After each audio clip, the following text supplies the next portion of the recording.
to moderate. Please welcome Marissa Masrier-Katz. Thank you very much, Marissa.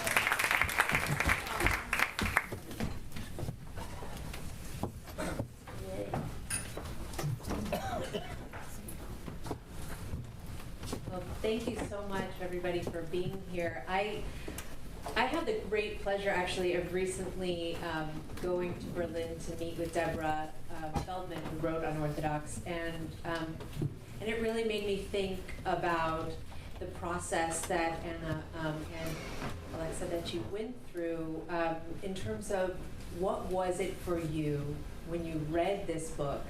Was it the kind of book that you automatically saw a series come out of it? So I'm very curious to hear about the initial process and the foray into making this show. Great. So Deborah Feldman, I don't know if anybody really knows about her life now, but she lives in Berlin. And she's been in Berlin for, I think, about 7 or 8 years. And she's a friend. She actually sends her son to the same school as Anna's kids, to the American High School in Berlin. And we read the book because we got to know her and we were interested in this book that did so well, and of a woman who went, through such a life already at that. I mean, she's younger than me.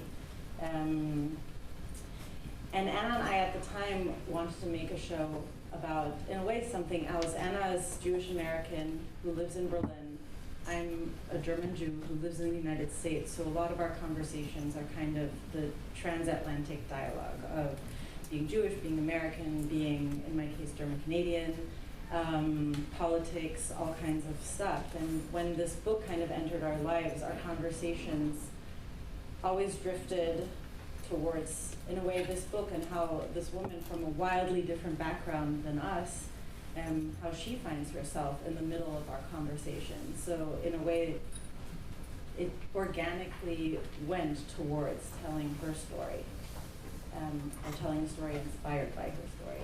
Right, well, the thing that's amazing about this story is it's a story about a Jew in Berlin that doesn't take place in the 30s and 40s, and it's sort of, that's what's remarkable about it, and it's portrays a sort of utopic version of this city. And Shira, you did such an incredible job with this show, and I'm just curious for you, what was it like for you to read this story and to connect to somebody who has left this small insular community here in New York and has gone and has seen Berlin as the place in which she will find freedom or emancipation? I think for me, yes, it's a story about a girl that's living in a specific community and finding, we'll figure it out, right? There are more episodes to come. But trying to find her freedom in Berlin. But it's not really about that, in my opinion, like about specific place or something like that, or specific community or something like that. It's not about that. It's not about like the existence of God or faith. It's really about a journey, about a girl that's trying to find her freedom and to fulfill herself and finding her voice. And eventually, she figured out that the answer is in herself. It's not about Berlin. It's not about anything specifically. It's about her or any other person or any other man or whatever. It's really in her. So this is, I think, something we can all relate to. So, yeah. There's a lot of codes and things in the show that I think even Jewish Americans, even someone like myself who's, a daughter of a survivor also, I mean, there are things that you don't necessarily know. And I think, Alex, you were somebody who was not just the Rebbe, but you were also a kind of cultural guide in some ways. And for instance, the accents that many people had to adopt in order to, for instance, in the car ride, when they said, you don't sound like you're from New York, right? How did you work with the cast, some people who may not be as familiar with the certain dialects of the Satmars, which we all know is different from let's say Chassids from Borough Park or whatnot. How did you help to transform this project into something that was so deep and vivid and connected to what's actually happening in the community? Well, we had a wonderful cast who worked really, really hard. We spent countless hours, tens and tens and tens of hours of coaching and learning the lines. I mean, to reach the point where I can practically speak to Shira in Yiddish. And she more or less understood what I was saying.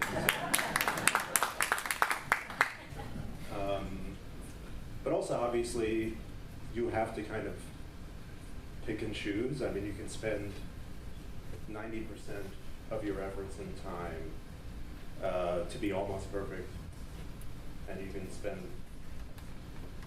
another 90% of your time to try to perfect every accent and every word. So it's a lot of kind of focusing your efforts in the right places. Well, I think there's one story that I think would be really interesting to hear from you guys, and which is the Streimel story, which is so unique and beautiful. And would somebody like to tell how so many Streimels were made and then brought into Berlin? Because it's a pretty good story, actually. I'm going to let Ellie tell the story because he was absolutely vital in, or if you want, I can, as you wish. We can both tell the story from different angles. But I mean, right at the outset, I envisioned that there would be some roadblocks to getting certain things, especially Streimels. Hasidim consider Streimels to be a very holy garment. And obviously there's always concerns, especially nowadays, just in general, about cultural appropriation. Hasidim are especially sensitive to that. So I put out some feelers for used Streimels, and it was difficult. We actually went with the costume designer to Kraus Streimel maker in Borough Park. And he took one look at us and he said, "This is for a TV show, isn't it?" And I said, "Yes." He said, "Absolutely not." We said we had a $20,000 budget, which we didn't. But we said, "What if we ordered $20,000 worth of Streimels?" He said, "It could be $1 million. We won't do it." By the way, not a lot for Streimel. Right. It's not a lot. It's about 5, 6 Streimels. not even 5. So we need to add that for people who don't know, Streimels are the fur hats. The big fur hats that you see on the show and that you see everybody in New York on Shabbat, specifically that the Hasidic men wear. So then at some point, our producer Henning got involved, and he said, we'll make green synthetic Streimels. It'll be cheaper, it'll be easier, no animals will be harmed, and no Hasidim will be harmed. And hopefully that's a trend that catches on. Well, there was also a lot of hair in the show too, which is interesting. A lot of payas. Yeah, so I'm curious. That was really interesting. And Moshe's character, what was sort of fascinating to me, and I don't know if I'm right, and maybe you could tell me, but you can kind of tell that he left the community and came back because his payas maybe were smaller or shorter. Is that right? Okay. Yeah, he left, right? So they weren't as long as Yankees, right? So that's fascinating. Moshe, your character is so intrinsic and has such a pivotal role throughout. In some ways, I don't want to give it away, obviously, but in some ways you are a reminder of the trauma. When Berlin has this beautiful, like, glowing feeling, you are there to remind Shira's character in many ways. Can you talk a little bit about who Moshe is and how did you personally connect to that character? So, Moshe is, there is a sentence in the series which says there will always be a Moshe. So there was always a Moshe. So I think for me it represents kind of the kind of a macher asking somebody who's like trying to bring her back. The Rebbe obviously pulls the strings and knows, how he can get Moshe to, he will pays debt and organize that he will have back the standing in the community. Moshe has a past also in Berlin, and also and he tries to find his way back to the community, which gives him a hold. Moshe is not,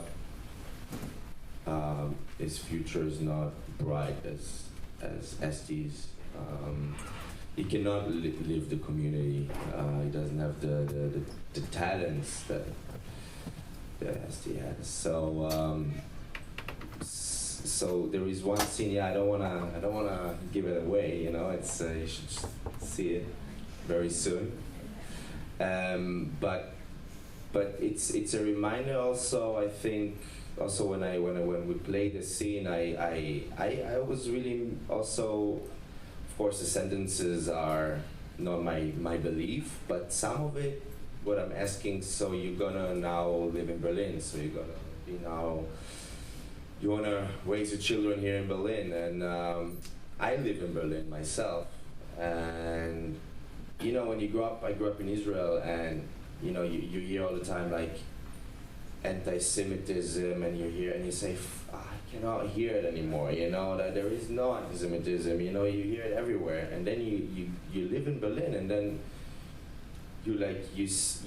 First of all, you do. It's like dangerous to go with the kippah in Berlin. It's just dangerous. It's you don't go with the kippah in Berlin, and it's you get another sense of time that you understand. Okay, so my apartment where I live was already old when family members of mine died there. So you get another.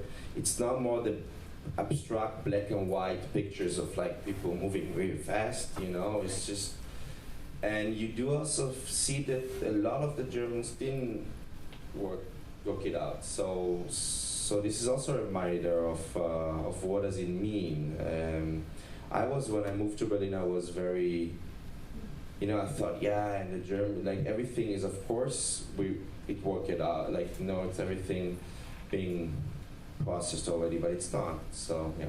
Yeah, I think we I should think talk I'd love about to this just actually. talk about Yeah. how we met Jeff. Yeah. Because this is really fascinating. So when Anna and I were still developing the show, and one of we made this show incredibly fast for television. We made this entire show in a year and a half, including the writing. And Jeff actually came on board very early on, and Anna and I were in the office one day, and the casting agency called us up and said, okay, you need to meet this actor, Jeff Bluebush. He speaks Yiddish. He's young. He's a really great actor. And we were like, okay, sure, they should send us, the German Jewish actor who speaks Yiddish. They all say they speak Yiddish because they want to be cast in the roles that have a little bit of Yiddish. Sure.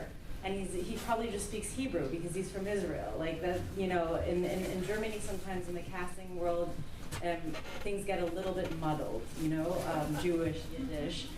And so Jeff shows up at the office. This is, I think, on the first night of Hanukkah, right? Yeah.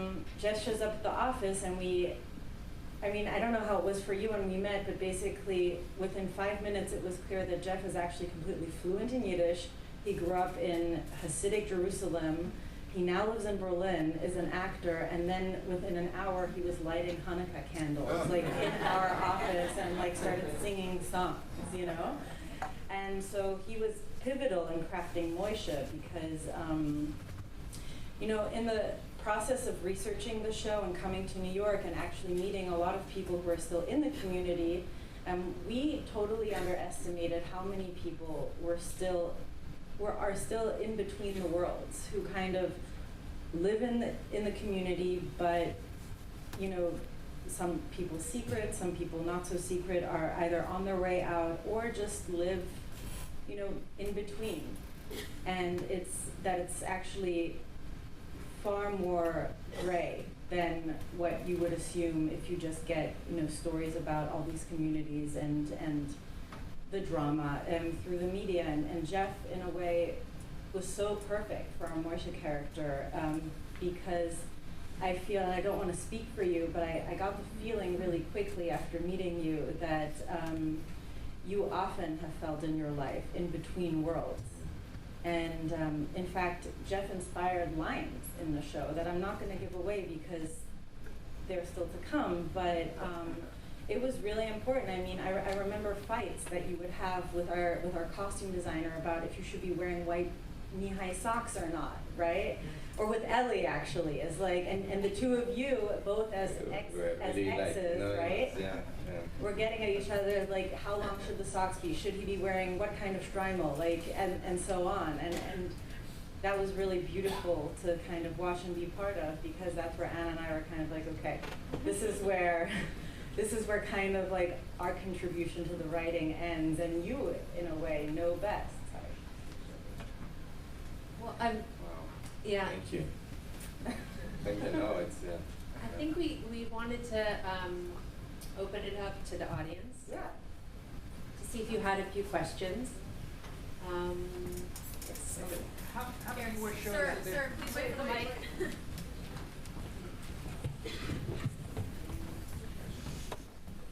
How many more shows are in the can, and how many more shows are going to be shown? It's 3 more episodes. So this was episode 1 of a total of 4 episodes. And it's launching on March 26th on Netflix and worldwide.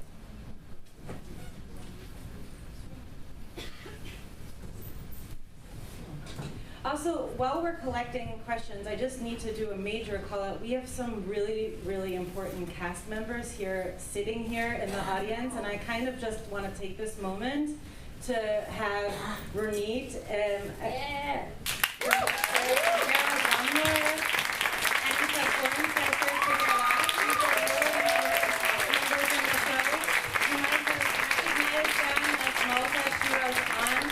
and Mordechai Shira's dad, and Ita Rivka, who is your sister-in-law. Sorry, Esti's sister-in-law. Yankee's sister-in-law. Okay. Yes. And a lot of amazing extras. I mean, this is one thing, and Abby, I'm going to get to you in a second. This is one really important thing I have to say as well, and Ellie was completely crucial in this, is we had so many ex-Hasids working on this show in front of and behind the cameras, and so many extras that you'll see throughout the show in the background as well. And we have a couple of really important ones here. Kim, who I think played 10 different extras. Abby Stein, I don't know if Melissa Weiss is here. And Michal Malky Goldman is here. And of course, Michal Birnbaum, who is in the beginning of episode 2 and really incredible role. And yes, now One thing though I think is important, you had said to me that it was very key that Yeah. you had Jews playing Jews Yes. in this show. Yes. Which, could you just talk a little bit about why Sure. that's so significant in Germany? Yeah, and I didn't forget Abby, but yeah, so this was a really big conversation in the beginning and actually throughout, and it was very important for me to cast real Jewish people to play our Hasidic cast, mainly because I don't believe that actors can't play pretty much anything, especially because obviously Ashkenazi Jews have white privilege and we do look white, and Jews traditionally in Germany, and there have been many, many movies about the Holocaust and about all kinds of facets of Jewish life, have traditionally been played mostly by non-Jewish Germans. They've been traditionally directed by non-Jewish Germans. The film world in Germany has, like Germany itself, very few Jews, as we know why. And so it was really important for us to kind of cast real Jews to play the Hasidic Jews, not just because we wanted to give the roles more authenticity and more, that feeling, but also to create an environment in which we could create, before and in front of the camera, a dialogue around all kinds of themes that are really important in the interreligious and inter-Jewish debates and conversations right now. I mean, I don't need to tell everybody what's happening in the United States, but we had people from all over the United States, from Israel. We had people from Bulgaria who came, people from Prague, UK. We had, it was in a way, I don't know if this is 100% a true fact, we'd have to check this, but I wouldn't be surprised if this was the first German production with this many Jewish people in front of and behind the camera, and writing and so on and so forth. So in a way, that was really special, I think, for all of us to be part of something like that in Germany. Possibly a first. Abby Stein. Love the mic. Thank you. First of all, thank you. I know we missed each other in Berlin, but I spent a few days on set in Berlin, and I kept telling Ellie, I just can't believe this. There's so much out there about us, very little with us, and this is just amazing. Unrelated to that, I saw in episode 1 there is this lesbian couple kissing, which obviously, to me, that brings together my worlds. Was that not intentional?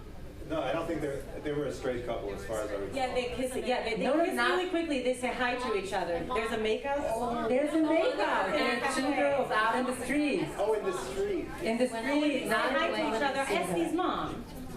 No. There are 2 extras. There's a scene in Berlin with 2 extras. It's There's Estie's the mother. cafe, It's and Estie's. there's No. We're talking about the cafe. Not in the cafe. When Esty shows up, when Esty shows up, and she, Oh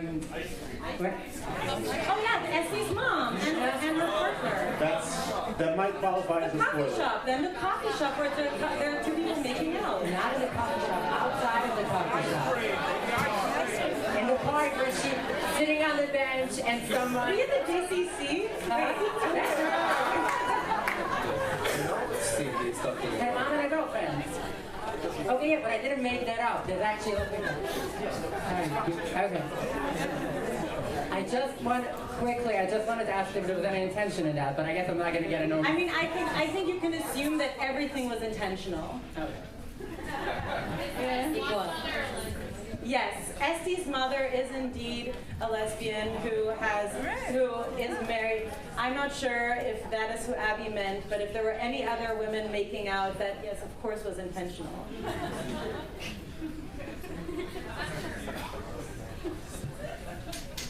So when Etsy says to her future husband, Yankee, I'm not like other girls. So what did Etsy mean by that? And was that an impetus to her future unhappiness that leads her to run away? That's a good question. I think that all of her life she felt very, very different and always had those questions and this willing to be happy and to have like a new life. And she's really hoping that at this point in that scene that the wedding is really the ticket for it. And for her to stop feeling so different and like a troublemaker and so wrong. And I think that she's warning him because she's also being told all of her life that she's like this and like that, and she wants to warn him, and she really also wants to see his reaction.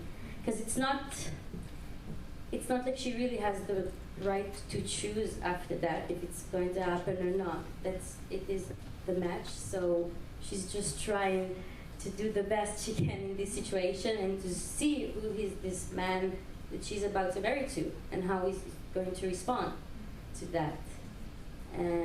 But it has also maybe also a hint for the future. Maybe she feels something within her. I think everything is in there, and I think that she was not, she didn't prepare to say that. It really comes out of her. Yeah. While we're getting the mic to you, I didn't see that David Mandelbaum is up there. He Oh my played God! her grandfather. Hi. Okay. I'm curious, since 2 of you are off the derech, what's it like to be fully garbed in Streimel and everything now, so that it's a world you left and now you've returned. What's that like for you internally? Off the path. Yeah, off the path. Yeah, Derech is back. For me, it was very intense. It was very, very intense. It was the when I left, I was 13, so it was just after my bar mitzvah, where you get your hat and bekel. So that was my last memory of the community and my family, because I didn't see them for many years. So putting it on, you know, with the same smell, and suddenly I noticed that I'm trying to protect the hat, you know, because it's like a special fair. And when the stage designer touches like the costume touches like that, I'm like, no, it's like the, you know, because it's, you know, like, and then I know that I have a scene when I put fill in, and I forgot how to put fill in, so I put fill in on me, and it was like, we just like put fill in and we prayed, and it was like very special. Also through Ellie, I knew more people that left, which also here today, and it was very, but a very positive intense to meet also Ellie and Malky, Melissa. I know people that also left, and actually also put me closer to my family back, because I could, through portraying the character, I understood some of the motives of the community, why they are so extreme sometimes. I don't agree with it, but it was kind of therapeutic for me. I'll just add to that anybody who's grown up Hasidish knows this. Every Hasidish boy dreams of being a Rebbe. Every Hasidish boy dreams of wearing the special clothes that a Rebbe gets to wear. They might, instead of playing house, they'll play Rebbe. I actually got to do that as a young bucher. I played the Purim Rebbe in our little Hasidic group, and I got to actually wear the garments of the Rebbe, and that was actually my first acting gig, I should say. So it was very special on many levels. I think we have time for one more question. Did your family see the show? I mean, do they know of it?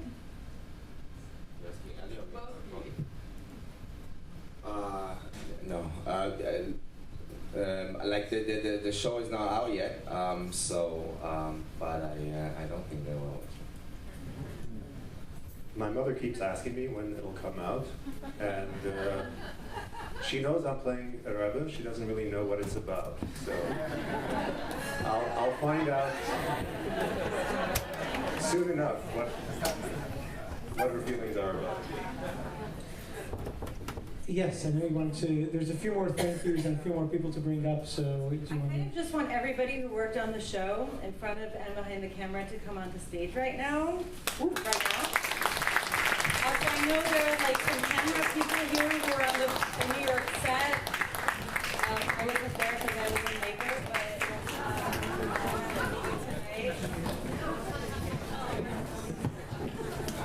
this is Henning, our wonderful executive producer.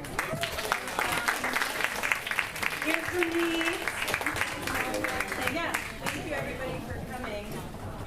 I want to give a couple more big thank yous. First of all, this series got to us. Anna Linger, who created the show, was in touch with our good friend Annette Insdorf, because she was a professor here at Columbia University, and made this wonderful connection. And then Henning helped put this all together, and we're just really excited to be able to premiere this here. And I want to give a big thank you to Netflix and everyone who helped make this happen. Please give a round of applause. Anna, who showed the show, is not here tonight. She canceled spontaneously because of coronavirus. She doesn't have it, but she has kids and didn't want to get stuck in. She's pretty sure we all have it. And of course, Maria, our wonderful director, who didn't come. But if anybody's in Berlin on the 16th, we have another screening, and Maria's going to be there in our Q&A. And I just want to make a quick shout out, a very quick shout out to David Mandelbaum, the artistic director of New Yiddish Rep.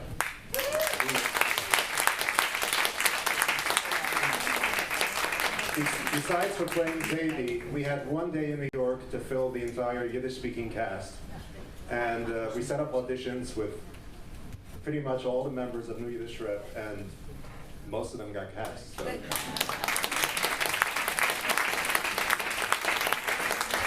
the cast and crew is going to be here for a minute longer if anybody has another question, if you want to take some photos.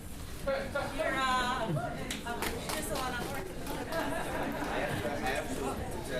Another last anecdote. I have to tell last anecdote.